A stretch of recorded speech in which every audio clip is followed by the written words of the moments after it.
사안을 좀 짚어봐야 될 것 같아서 원포인트로 민주당 김영인 의원 전화 연결하겠습니다. 안녕하십니까? 네, 안녕하십니까. 권성동 원내대표가 헌재 사무처장 이틀 연속 만난 건 확인이 된 겁니까? 맞습니다. 확인됐습니다. 그리고 그 뒷대목이 더 심각한데 4월까지 결론 내지 말라라는 주문을 권성동 원내대표가 헌재 사무처장이 했다는 겁니까? 맞습니다. 그렇게 요구를 했고, 그 헌재에서 거기에 대한 어떻게 답변했는지는 명확하지는 않은 상태인데, 그렇지만 권성동의 아주 중요한 요구에 헌재가 바로 답변을 한 게 있습니다. 어떤 답변을 그게 뭐냐면, 예. 그러니까 권성동은 지금 계속 시간을 끌겠다라는 그렇죠. 지연 전략으로 나가고 있는 것인데, 예. 그러기 위해서는 헌재의 다른 사건들을 지금 현재 멈춰놓고 있는 것을 부활시켜야 될 필요가 있는 거죠. 권성동 그렇죠. 입장에서. 그래서 6일날 헌법재판소를 오전에 항의 방문을 해서 사무처장을 만났는데 예. 그 자리에서 요구한 게 감사원장, 국무총리, 검사 3명에 대한 탄핵을 빨리 진행해라 라고 요구를 했고, 그러니까 헌재가 그날 오후에 이 사람들의 그 탄핵 심판 절차를 개시한다라는 입장을 발표를 합니다. 그래서 실제 감사원장과 검사들 3명에 대한 탄핵 재판은 오늘 오후에 준비 기일을 잡았고요. 매우 빠르게. 그리고 국무총리에 대한 재판을 준비 기일 13일로 잡았습니다. 그리고 지금 방금 말씀드렸던 이런 상황들을 헌재 사무처장이 어제 국회에 와서 권성동에게 이런 일정표를 보고를 하러 온 거예요. 사실 심각하죠. 심각한데요. 지금까지는 그 전까지는 이 대통령 탄핵 심판보다 중요한 것은 없다 하고 다 미뤘었는데. 그랬죠. 그러면 헌재가 사람은 지금 재판관이 8명밖에 안 되니까 네. 그 시간을 쪼개 쓰는 게 한계가 있는데 지금 다른 사건 탄핵 심판도 동시에 한다고요? 그렇죠. 그거를 권성동이 항의 방문했고 헌재가 그날 바로 화답을 해서 이렇게 일정을 만들어서 사무처장이 일정표를 보고하러 어제 국회에 온 것이에요.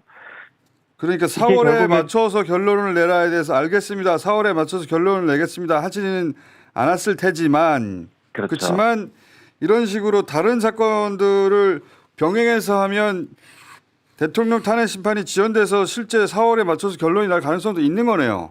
그걸 배제할 수는 없죠. 물론 이 상황에서 헌재가 윤석열 탄핵 심판을 그때까지 미룰 가능성은 저는 그래도 여전히 낮다고는 보고 있지만, 그렇지만 그런 흐름이 만들어지는 것이 단초가 만들어진 것도 사실입니다. 실제로 아시겠지만 이철규 의원 같은 경우는 경찰 찾아가서 니는 어떡할 거냐라는 식으로 협박하고 압박했단 말이죠. 그렇죠. 비슷한 시기에 권성동 원내대표는 헌재에 가서 지금 압박을 하고 있고 전방위적으로 이런 압박과 지연 전략을 쓰고 있는데 이런 움직임들이 만들어지는 것은 매우 부적절하죠. 매우 심각한 사안인데요. 근데 제 예상에는 헌재가 지금 한덕수 총리에 대한 심리를 신속하게 지금 진행하고 있는 것들이 사실 쟁점이 내란이라 비슷한 점도 있긴 하지만 이렇게 하는 게 나중에 윤석열 탄핵 심판과 한덕수 탄핵 심판의 그 선고를 비슷한 시기나 같은 날 할 가능성이 있어 보여요. 그래서 윤석열은 탄핵을 인용해주고 한덕수는 탄핵을 기각시켜서 한덕수 국무총리 대행으로 나머지를 쭉 이끌어가게 할 거 아니냐라는 이런 정치적인 판단을 할 가능성이 있습니다. 그럴 수 있겠는데 한덕수까지는 사안이 거의 내용이 같기 때문에 다룰 사안들이 그럴 수 있겠는데 다른 검사들이라든가 전혀 다른 사안이잖아요. 그렇죠. 그런데 특이하게요. 박성재 법무부 장관과 조지호 경찰청장은 오히려 내란으로 딱 단일화되어 있는데 이 사람들에 대해서는 빠르게 심판해라고 요구를 안 했고 실제로 헌재가 이 사람들에 대해서는 아직 잡지 않고 있어요. 만약에 내란을 빠르게 정리하겠다라고 하면 감사원장이나 검사들을 잡는 게 아니라 그렇죠. 박성재 법무부 장관과 조지호 경찰청장을 먼저 잡아야 됩니다. 그렇죠. 그러니까 헌재가 이 대통령 탄핵 심판에 대해서 그 결론을 내리고 어떤 방향을 몰아가려고 한다 그런 징후가 있는 건 아니지만 헌재가 적어도 여당의 압박에 반응한다. 여기까지는 확인이 된 거네요. 맞습니다. 야당이 그래서 구인 체제를 계속 주장하는 것도 이런 우려도 있고 지금 이게 친위 구태타다 보니까 기본적으로는 주요 요직에 다 여전히 여당의 인사들이 살아 있거든요. 맞습니다. 그래서 이게 어려운 거예요. 그때 이런 저항들도 있고 내부적으로 그런 가운데 이걸 돌파해야 되는데 민주당에서는 그러면 이 여당이 압력이 작용한 부분에서 어떻게 대응할 생각이십니까? 일단 뭐 공론화부터 시키면서요. 예. 그렇다고 해서 저희가 이제 재판을 하는 헌재를 또 정치적으로 너무 압박하는 것도 바람직하지 않다고는 생각하고 있거든요. 이미 여당은 그래서 했잖아요.